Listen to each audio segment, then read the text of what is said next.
Okay, everyone, this is an example of what you can make with this project.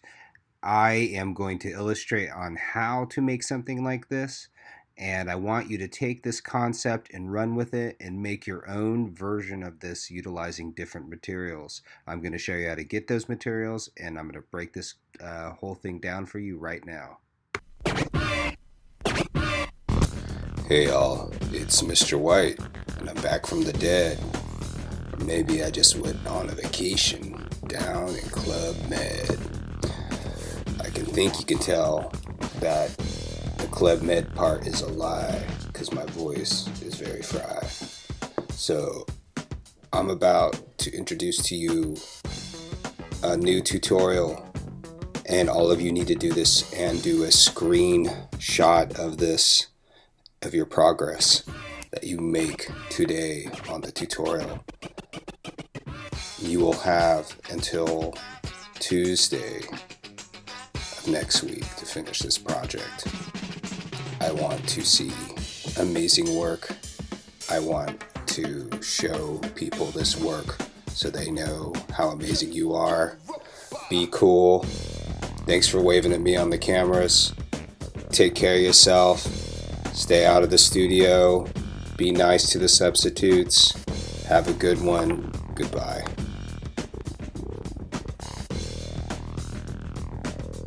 P.S. Don't get the flu. It sucks. Alright, I know for a fact that some of you have been wanting to learn how to do something just like you're seeing on the screen in front of you. Today we are going to cover that, and this is just the beginning, so here we go.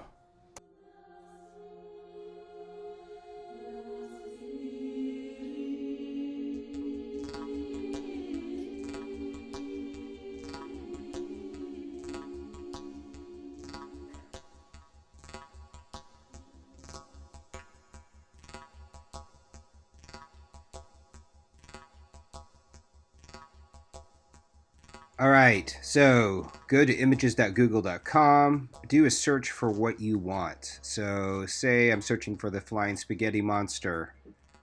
I search for them. I'm going to go to tools. I'm going to go to sizes larger than 1024 by 768. I'm going to get a transparent background. Looks like it's taking a minute to pull up.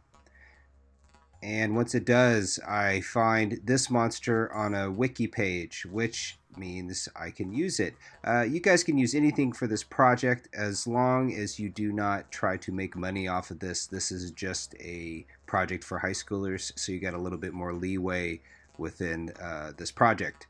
Don't use any logos or anything like that, but you can use different types of images of celebrities or what have you. Alright, so anyways, I added an images folder and I put my monster in there. I also made a video folder, and I'm also going to make an audio folder just so I can have everything in one place, and that's inside my combo fun folder. Alright, so I am going to head back to Final Cut. I'm going to make certain that I have a new project titled Combo Fun. That's the name of this project. This one's an example for you. For you guys, just put Combo Fun. Okay. So I've added a cityscape here, and the very first thing I'm going to do with this cityscape is I'm going to mask it just like we did inside a sky mask tutorial. So what I want you to do is you'd go to your draw mask, put that on top, and now I'm going to trace the city. Alright, time to draw the mask. Okay, I made that title a little long. Alright, so just like we did in Sky Mask, what we are going to do is, I sped this up obviously, I am going to trace the city. I'm going to trace it to the best of my ability. I'm going around each and every one of these buildings, going as fast as I possibly can, and still keeping it looking amazing. So going through, getting all these nooks and crannies, up and down, all around the city. Remember, I'm using that little square rectangle thing in the corner to navigate through my image here. This image is actually longer than my movie canvas that we're working inside of. That is so I can actually animate this city across the canvas. Alright, so still drawing my mask. moving through this as quickly as I possibly can. You all know how long this takes. Alright, so still going, still going. Okay, remember you have to be patient. The results at the end of this are always so beautiful. Take your time. If you're doing a good job, I always give you more time on these projects. You just have to show me that you are producing quality work. Alright, so we're almost done with this draw mask. Zoomed out so I could see a little bit more, see where I am at. Alright, I'm getting to the end of the cityscape. This thing was epic. Alright. Yep, that's right. Made a little note to myself. I'm still drawing my mask more. Woo, this is taking forever. Okay. Getting close to the end of this one. Alright. Okay. Now remember, we go outside of our canvas, click from our last point, and then we go over to the left, and I click another one, and now I take my last point and I connect it to my first point, which is when my mask is created. So we're going to do that now. And come on. Are you going to click this? Or we just okay, connection's been made. Okay, now we have to invert the selection. That is true. Then selection has been inverted. Yay. Okay. So now that that has been done, we have made our mask of our city. The next part of what we're going to do is I'm actually going to make a sub clip of this mask. The reason I'm going to do this is because I just kind of want to hide the mask part of it. I don't want to have access to accidentally changing some of the points around the mask. So I'm going to control click on my actual video file here on the timeline, and I am going to turn that into a compound clip. And guess what I'm going to call that? I'll call that a city mask. Sorry, that came a little off the screen. Alright, time to animate the city with keyframes. Alright, so all I'm doing here is I'm going to go to the very beginning of this clip.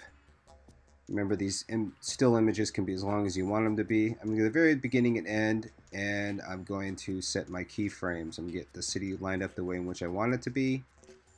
And basically what I'm doing is I'm kind of like, I don't know if you've ever seen Fred Flintstone cartoons when he's running and the background's moving. Well, I'm actually moving the city as opposed to moving the subject that I'm going to put behind the city, which is the flying spaghetti monster. So I animated the city. It looks good. And now we're moving on to our next part. Here comes the monster.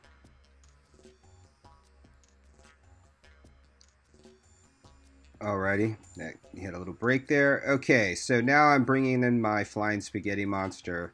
I am going to first drop him in front of the city, realize I don't want to do that. I'm going to put him behind. Oh, look, there he is. But he's going the wrong way as the city's moving one way and he's facing away from it. Looks a little awkward. So what we're going to do is I'm going to flip him around. So let me line this up a little bit. And I'm going to stretch this, pull him out so he's about the same distance or size on the timeline as the cityscape. Now I have that going on. And okay, everything looks good. I like the way that that's flowing, but I want to change his direction. So I am going to go to transform, and I'm going to just grab this, and I'm going to grab the ends here and flip him the other way just by grabbing the middle point on that rectangle. As you can see on the right hand side, you see the information change with it. That is our information palette. You all know that.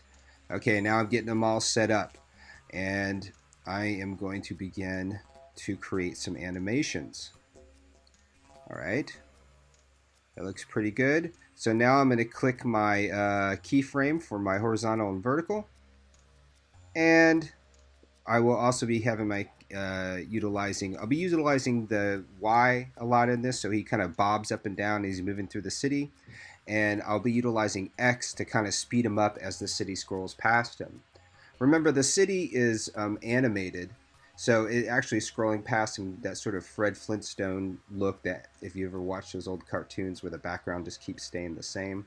I just have the city, as you know, moving past him in front, and I'm also, as you can see here, animating the creature utilizing keyframes. So he's moving through the city, I'm moving him up and down, And now it kind of looks like he's terrorizing this town. So let's see how this plays out. Yeah, that's looking pretty cool. So if I had a lot more time, I would probably show you guys how to animate his appendages and all those types of things. But since we do not have the luxury of time today, we will deal with that at a different point. Plus, it'd be very overwhelming. So you see, it looks pretty cool moving through the cityscape. You can see over on the right-hand side my information palette where that the keyframes were animated. All right, we need more. Let's find a jet or three. And you learn how to edit with Preview, which is a program here on our Mac. Okay, so we're going to search the internet for large jet.png files with no background. I talked to you about this at the beginning of this thing. And so basically I sped this up. I'm just downloading a bunch of PNG files. And I'm saving them inside my movies folder, inside my images, inside my movies folder. All right, here they are. I'm naming them properly because I don't want to get confused. So if you double click any image in your Mac, it'll open it up inside your preview. Once you open it up, you can do a few things with it in preview, including select portions of it just by clicking and dragging across, which is what I did. I selected a portion, I hit Command C, and then I went up top and I went File to New, Paste, and then I made a new version of this, which I am now saving inside my images folder. Alright, sweet. Now I'm doing the same with all of these. As you see, I'm going through selecting the pieces. I'm hitting Command C on my keyboard, and then I'm going to go New from Clipboard. So I hit Copy, and now I'm going New from Clipboard, and it pastes and makes a new thing. Then I can go and save this. So when I say new thing, you know I'm talking about a new jet. I just selected the portion that I wanted, which is the jet shot from the horizontal section. And here I am doing again, going File to Copy, File to New, New from Clipboard, and then I go File, Save. And then I save that into my Images folder inside my Movies folder. Word. So that's Preview. Very quick, to the point. It's super simple program. It's built in all Macs.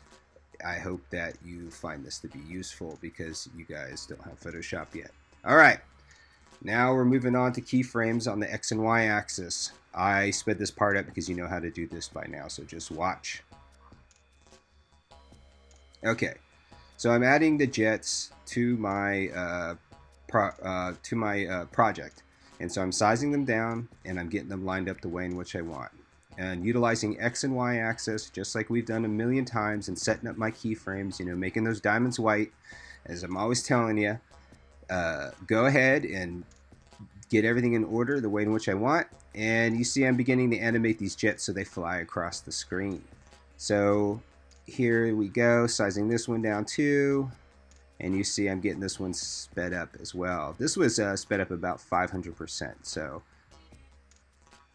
you can see that these jets are beginning to fly across, and you could reference the original image if you don't know what I'm talking about. See, I'm speeding it up a little bit more. You know how to do all that. And now we add the sky, just like Sky Mask tutorial. If you know what I'm talking about, go back to the Sky Mask tutorial. Okay, so I had this really cool shot of the desert night sky time lapse, and I'm going to put that in the back, but it's much shorter than the rest of the video, so I'm just going to copy and paste it a few times. And when I copy and paste it, what I'm actually going to do is I'm going to copy it, and then I'm realizing I'm moving some stuff around here. I need to get this below my flying spaghetti monster, so give me 1 second as I do that. But first, I think I'm going to reverse this clip, which is a good idea. Alright, let's get all this reversed. Select those pieces out. I'm going to copy it. And then I'm going to paste them again. That's exactly where they should be. I'm making a mistake here because I'm tired. So what I'm going to do is put this guy behind the city. I even told myself, oh, Chris, what were you doing? Alright, I'm going to select all these. I'm going to pull them down below the flying spaghetti monster. Everything, layers are key to everything that we do inside of Final Cut. In fact, every program that you're going to use on your Mac for animation and Photoshop layers are a big deal. All right, so I'm going to make a compound clip out of these just so I can join them together, and then I can copy and paste them a little bit easier too. So I just made a whole bunch of copies of the sky. You can see the very end of it. Now, check this out. I'm going to get all this lined up how I want. It's starting to look pretty cool. And this is just something I threw together very quickly, as you know, because you have watched me make this. All right, now I have my jets flying by. I have the sky back behind me. It's moving kind of slow. I'm going to speed this up in the final version. You'll see that. And this is basic. This is it. Essentially, what I want you guys to do is I want you to put together something utilizing these methods. This is just almost everything that we've learned about already from the other projects, just all combined together. I want you to begin this today, and I want you to send me proof of your work, as I referenced before. I hope you find this project to be fun. I think it's interesting, and looks like this is looking pretty cool. And that's it. I will go over this again in class. Watch this video a couple times if you're not getting it, and I'll talk to you soon. Take care. Bye.